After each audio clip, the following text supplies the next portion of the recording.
Olá pessoal, estamos aqui nessa quinta, 8 de novembro, voltando com mais exemplos de vitórias, só que agora no livro de Atos.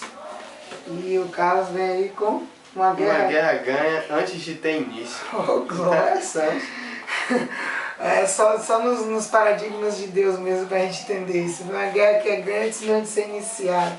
Verdade. Às vezes teve algumas guerras humanas que declararam vitória antes da guerra ter iniciado, né? Pelo poder ibérico que alguns países poderiam ter. Mas depois até algumas houve controvérsias. Não necessariamente conseguiu a vitória declarada. Pois é. Algumas teve grandes surpresas. Viu? Mas então, hoje a nossa lição ela continua com exemplos de vitórias. Eu quero te lembrar que ontem, na quarta-feira, foi exemplo de vitórias.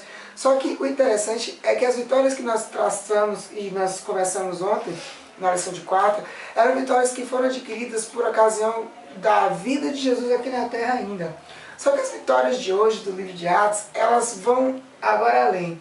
Até porque nós sabemos que quando Jesus voltou para os céus, a grande promessa dele, e que foi cumprida imediatamente, foi o Consolador. O Espírito Santo, que estaria com todos os seus discípulos, né?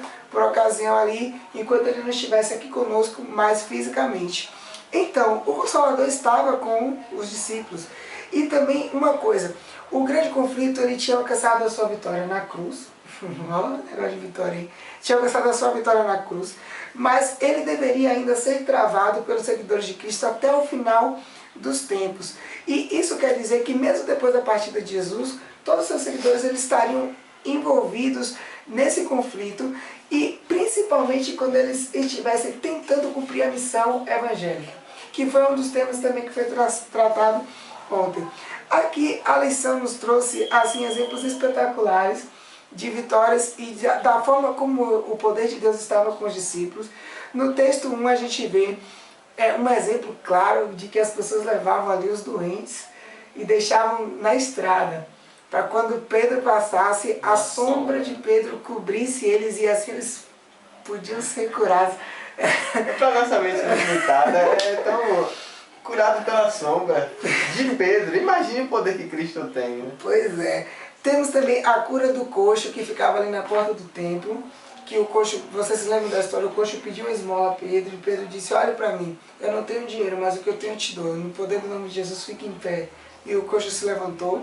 E temos também a conversão de Lídia e a história daquela escrava possessa que ela tinha um espírito adivinhador do futuro e dava até lucro para os patrões e quando eles expulsaram tal, aquela lição no trimestre passado, início da lição no trimestre passado.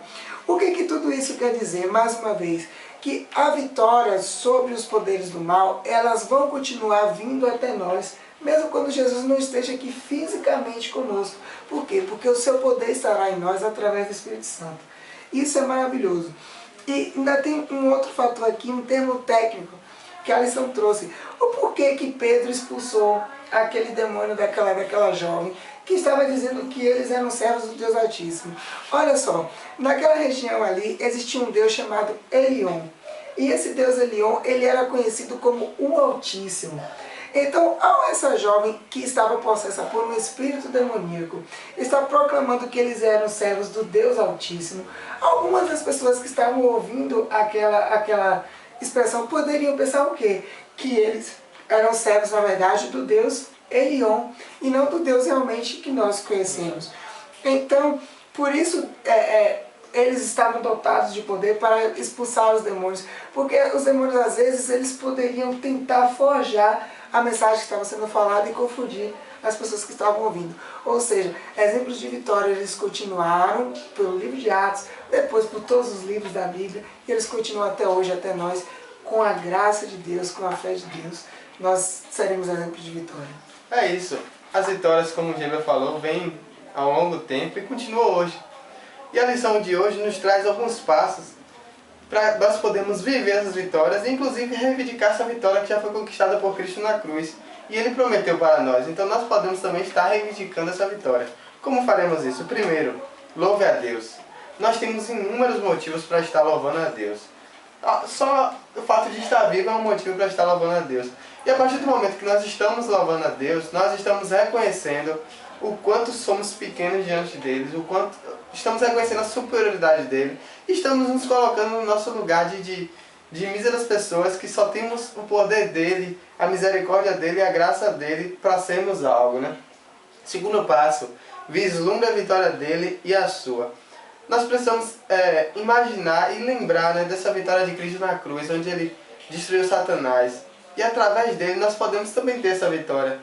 Então o fato de nós estarmos refletindo nessa vitória de Cristo e nessa vitória que nós podemos ter através de Cristo, também faz com que nós possamos estar mais perto de assumir essa vitória. Terceiro passo, espere o mal. Como assim esperar o mal?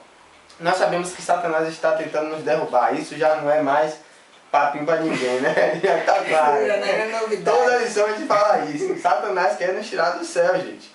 Então a tentação está em todo lugar. Nós temos que estar a todo momento esperando o mal. Esperando como?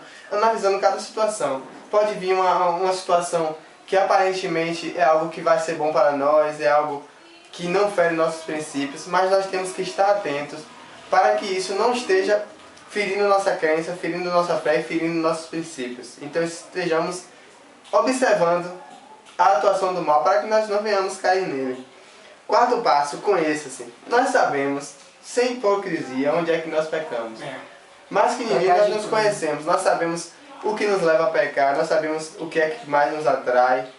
Eu particularmente, música mexe muito comigo. Então, o que é que nós devemos fazer? Você sabe o que é que lhe afasta de Deus muitas vezes. O que é que você tem que fazer? É se afastar o máximo possível dessas coisas. Como é que você quer ter a vitória se você não se afasta das coisas? Cristo entregou a sua vida por você, que custa você abrir mão de algumas coisas que o separam de Deus. Quinto passo, conheça a palavra.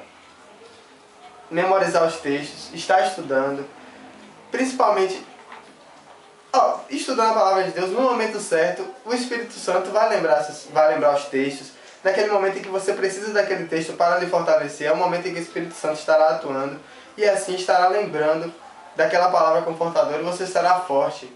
Então estamos aqui, né, pessoal, diante de 5 passos que nos permitirão nos aproximar mais de Cristo e assim possamos estar tomando posse dessa vitória que ele já alcançou lá na cruz do Calvário, que está disponível para todos nós. Amém, amém. É isso aí, pessoal. Até amanhã.